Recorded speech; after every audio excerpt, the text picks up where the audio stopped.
ചോദിക്കുന്ന ഒരു സംശയത്തിനെ കുറിച്ചിട്ടാണ് ഇന്നത്തെ വീഡിയോ ഷെയർ ചെയ്യുന്നത്.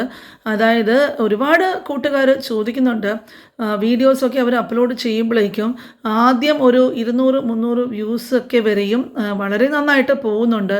പിന്നെ ആ വീഡിയോസ് വന്നിട്ട് യാതൊരു മൂവ്മെൻറ്റും കാണുന്നില്ല, അത് സ്റ്റക്കായതുപോലെ അങ്ങനെ നിൽക്കുന്നു, വ്യൂസ് ഒട്ട് മുകളിലോട്ട് കയറുന്നുമില്ല. എന്തുകൊണ്ടാണ് ഇങ്ങനെ സംഭവിക്കുന്നത് എന്നാണ് ഒരുപാട് പേര് ചോദിച്ചിരുന്നത്. അപ്പോൾ അതിനെക്കുറിച്ചിട്ടുള്ള കാരണങ്ങൾ എന്താണെന്നുള്ളത് ഇന്ന് നമ്മൾക്ക് ഷെയർ ചെയ്യാം. അപ്പോൾ ആ ഒരു അവസ്ഥയിലുള്ള ധാരാളം യൂട്യൂബ് ചാനലുകളുണ്ട്. അപ്പോൾ നിങ്ങളുടെ ചാനൽ അങ്ങനെ ഒരു അവസ്ഥയിലാണെങ്കിൽ ഇതിൽ എന്തൊക്കെ മാറ്റമാണ് നിങ്ങൾ വരുത്തേണ്ടത്, നിങ്ങൾ എന്തൊക്കെ സൊല്യൂഷൻസാണ് ഈ ഒരു പ്രശ്നം വന്നാൽ ചെയ്യേണ്ടത് എന്നുള്ളതിനെ കുറിച്ചിട്ട് തീർച്ചയായിട്ടും ആലോചിക്കേണ്ട ഒന്ന് തന്നെയാണ്. അപ്പോൾ അതിൻ്റെ കാരണങ്ങൾ നമ്മൾക്ക് എന്താണെന്നുള്ളത് ഒന്ന് പരിശോധിച്ച് നോക്കാം. അപ്പോൾ പലരും ചോദിക്കാറുണ്ട്, യൂട്യൂബിലെ എന്തോ ചാനലിൻ്റെ സെറ്റിങ്സിൻ്റെ പ്രശ്നങ്ങൾ കൊണ്ടാണോ ഇങ്ങനെ വ്യൂസൊക്കെ കുറേ അധികം വന്നിട്ട് പിന്നീട് അത് നിൽക്കുന്നത്, അപ്പോൾ എന്തെങ്കിലും ചാനലിലെ സെറ്റിങ്സ് മാറ്റണോ, അതുകൊണ്ടാണ് ഇങ്ങനെ വരുന്നതെന്നൊക്കെ ധാരാളം പേര് ചോദിക്കാറുണ്ട്. പക്ഷേ സത്യം പറഞ്ഞാലും ഇത് ചാനലിൻ്റെ സെറ്റിങ്സ് കാരണം ഒന്നുമല്ല ഇങ്ങനെ സംഭവിക്കുന്നത്. പക്ഷേ നമ്മൾ യൂട്യൂബിനെ കൈകാര്യം ചെയ്യുന്ന രീതിയിലുള്ള എന്തൊക്കെയോ പ്രശ്നങ്ങൾ കൊണ്ടാണ് സാധാരണ ഇങ്ങനെ വ്യൂസ് എഫക്റ്റ് ആകുന്നത്. സാധാരണ നമ്മളൊരു വീഡിയോ അപ്ലോഡ് ചെയ്ത് കഴിഞ്ഞാൽ അത് ഒരു നല്ല ടോപ്പിക്കോ കണ്ടൻറ്റോ ആണെങ്കിൽ തീർച്ചയായിട്ടും യൂട്യൂബ് അതിനെ എല്ലാവരുടെയും മുമ്പിലോട്ട് എത്തിക്കാറുണ്ട്. പക്ഷേ യൂട്യൂബിൽ അതിനു വേണ്ടി ആൾക്കാർ വന്നിട്ട് നമ്മളുടെ വീഡിയോ കണ്ടിട്ടോ ഇല്ല അങ്ങനെ ഒരു സംവിധാനമോ പ്രത്യേകിച്ച് മനുഷ്യർ നോക്കിയിട്ടൊക്കെയോ അങ്ങനെ ഒന്നുമല്ല യൂട്യൂബ് റീച്ച് കൊണ്ടുവരുന്നത്. യൂട്യൂബിന് അതിന് തനിയായിട്ടുള്ളൊരു സിസ്റ്റമുണ്ട്.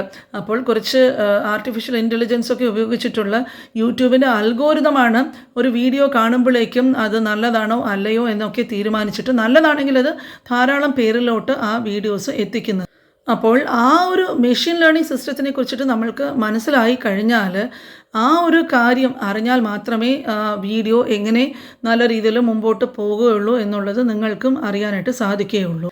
നമ്മളൊരു വീഡിയോ അപ്ലോഡ് ചെയ്യുമ്പോഴേക്കും അതിൽ കൂടുതൽ ആളുകൾ എത്തണമെങ്കിൽ അതിൽ പ്രത്യേകിച്ച് ശ്രദ്ധിക്കേണ്ട 2-3 കാര്യങ്ങളുണ്ട്. അതിൽ ഏറ്റവും പ്രധാനപ്പെട്ട ഒന്ന് എല്ലാവർക്കും അറിയാവുന്നതുപോലെ തമ്പനെയിൽ തന്നെയാണ്. അപ്പോൾ ആകർഷകമായിട്ടുള്ളൊരു തമ്പനെയിൽ കൊടുത്തിട്ടുണ്ടെങ്കിൽ തീർച്ചയായിട്ടും ആ തമ്പനെയിൽ നോക്കിയിട്ട് ആളുകൾക്ക് ഒരു ആകാംക്ഷയൊക്കെ തോന്നിയിട്ട് അതിൽ ക്ലിക്ക് ചെയ്ത് ധാരാളം പേര് ആ വീഡിയോ വന്ന് കാണാറുണ്ട്.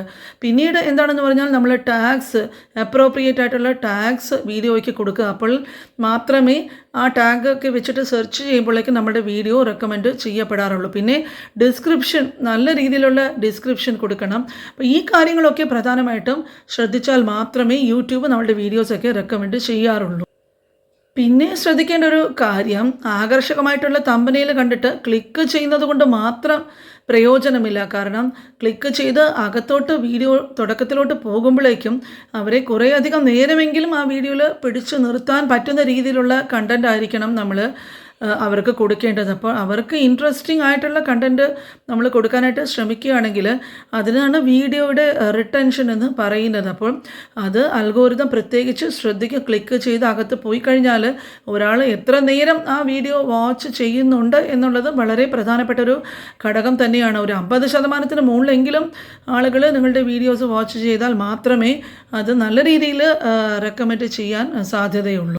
പിന്നീട് ഉണ്ടാകുന്ന ഒരു സിറ്റുവേഷൻ എന്താണെന്ന് പറഞ്ഞാൽ, വീഡിയോ ഒക്കെ ക്ലിക്ക് ചെയ്തിട്ട് ആളുകൾ അകത്തോട്ട് പോകുമ്പോഴേക്കും ആ കണ്ടൻറ്റ് കണ്ടിരിക്കാൻ ഒട്ടും രസമില്ല എന്ന് അവർക്ക് തോന്നിക്കഴിഞ്ഞാൽ അവർ പെട്ടെന്ന് അതിൽ നിന്നും ആ വീഡിയോ വിട്ടിട്ട് പുറത്തോട്ട് പോകും. അങ്ങനെ ധാരാളം പേര് റിപ്പീറ്റഡായിട്ട് ഇങ്ങനെ വീഡിയോസിൽ ചെയ്യാൻ ഇട വന്നു കഴിഞ്ഞാൽ പിന്നീട് ആ വീഡിയോ റെക്കമെൻഡ് ചെയ്യുന്നത് യൂട്യൂബ് കുറയ്ക്കും. അപ്പോൾ ഇങ്ങനത്തെ ധാരാളം കാര്യങ്ങൾ യൂട്യൂബേഴ്സായിട്ടുള്ള നിങ്ങൾ അറിഞ്ഞിരുന്നാൽ മാത്രമേ നിങ്ങളുടെ വീഡിയോസിനൊക്കെ നല്ല വ്യൂസും റീച്ചുമൊക്കെ കിട്ടുകയുള്ളൂ.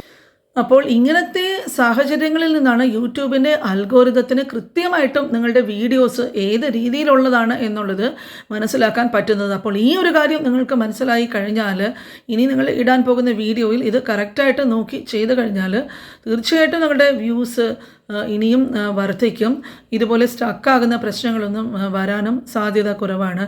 അപ്പോൾ ഇതുപോലെയുള്ള ചെറിയ ചെറിയ കാര്യങ്ങളൊക്കെ നിങ്ങൾ ശ്രദ്ധിക്കുകയാണെങ്കിൽ തീർച്ചയായിട്ടും നിങ്ങളുടെ ചാനലിന് നല്ല റീച്ചും വ്യൂസും ഒക്കെ കിട്ടി, വ്യൂസൊക്കെ നല്ല രീതിയിൽ കത്തിക്കയറുകയും ചെയ്യും. അപ്പോൾ ഇതുപോലെയുള്ള പ്രധാനപ്പെട്ട വിഷയങ്ങളുമായിട്ട് ഇനിയും അടുത്ത വീഡിയോയിൽ കാണാം. അപ്പോൾ ഇതിനു മുമ്പ് അപ്ലോഡ് ചെയ്തിട്ടുള്ള വീഡിയോസ് കണ്ടിട്ടില്ലാത്ത കൂട്ടുകാരുണ്ടെങ്കിൽ തീർച്ചയായിട്ടും അത് കാണുക, ചാനലിനെ സപ്പോർട്ട് ചെയ്യുക, കൂട്ടുകാരുമായിട്ടൊക്കെ വീഡിയോസൊക്കെ ഷെയർ ചെയ്യുക.